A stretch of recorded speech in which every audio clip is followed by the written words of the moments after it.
प्यारे बच्चों, आज हम समझेंगे डीएनए सैटेलाइट के बारे में और बहुत ही आसान तरीके से हम आपको गारंटी के साथ एक ही बार में समझा देंगे और आपके समझ में भी आ जाएगा। बस शर्त यह है कि आप लोग पूरा वीडियो देखें। तो अब हम ज़्यादा लंबी चौड़ी बात ना करके आपको समझाने ही डायरेक्ट जा रहे हैं। तो जो डीएनए सैटेलाइट होता है उसको गैर कोडिंग यानी गैर कोडिंग डीएनए का एक प्रकार होता है जो यूकेरियोटिक कोशिका, जैसे यूकेरियोटिक में हम लोग आते हैं, मनुष्य आता है, इनकी कोशिकाएं यूकेरियोटिक कोशिका यूकेरियोटिक में आते हैं। तो ये दोहराए गए डीएनए, अब दोहराए गए डीएनए का अर्थ हम आपको आगे बताएंगे। अनुक्रमों का बनावट, अनुक्रम का भी अर्थ बताएंगे, जो आमतौर पर गुणसूत्रों के, जैसे हमने यहाँ पर एक गुणसूत्र बनाया है क्रोमोसोम जिसको बोलते हैं, उसके सेंट्रोमेयर यानी सेंट्रोमेयर जहाँ पर ये दोनों मिल जाते हैं इसको सेंट्रोमेयर बोलते हैं। और ये क्रोमोसोम की संरचना होती है गुणसूत्र की। तो ये जहाँ पर मिले ये सेंट्रोमेयर है, तो सेंट्रोमेयर के आसपास केंद्रित होते हैं, यानी वहाँ पर इनका केंद्र होता है, अधिक पाए जाते हैं। अब हम जो ऊपर इसमें आया है यानी उसी का अब हम आपको पूरा विश्लेषण करके बता रहे हैं। जैसे गैर कोडिंग का मतलब क्या होता है? गैर कोडिंग का मतलब कोड ही नहीं करता, जैसे प्रोटीन बनाने के लिए कोड नहीं करता है।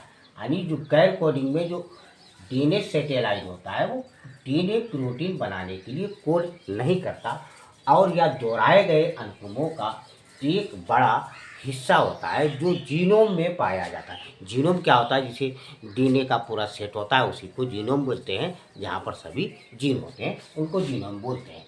अब दूसरा है दोहराए गए अनुक्रम। दोहराए गए अनुक्रम का अर्थ यह होता है कि सैटेलाइट डीएनए में एक विशिष्ट अनुक्रम को बार बार दोहराया जाता है।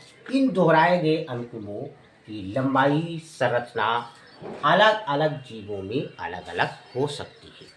फिर उसके बाद तीसरा है सेंट्रोमेयर आया, ये सेंट्रोमेयर। तो सेंट्रोमेयर डीएनए आमतौर पर गुणसूत्रों के, ये जो गुणसूत्र हैं तो गुणसूत्रों के यानी सेंट्रोमेयर के पास केंद्रित होते हैं। और सेंट्रोमेयर यानी गुणसूत्र का एक ऐसा क्षेत्र होता है जो कोशिका विभाजन के समय क्रोमैटिड्स को अलग करने में यानी सहायता करता है।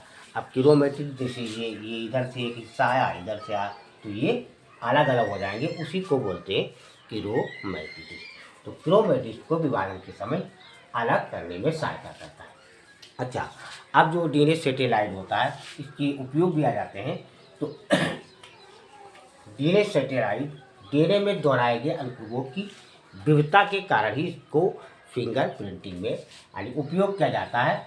और डीएनए सैटेलाइट का उपयोग जिसे आनुवंशिक विकारों निदान करने तथा पैतृक परीक्षण करने के लिए भी इसका उपयोग किया जाता है। ये छोटा सा डीएनए सैटेलाइट के बारे में है। बच्चों, लाइक, सब्सक्राइब, कमेंट, शेयर अवश्य कीजिए।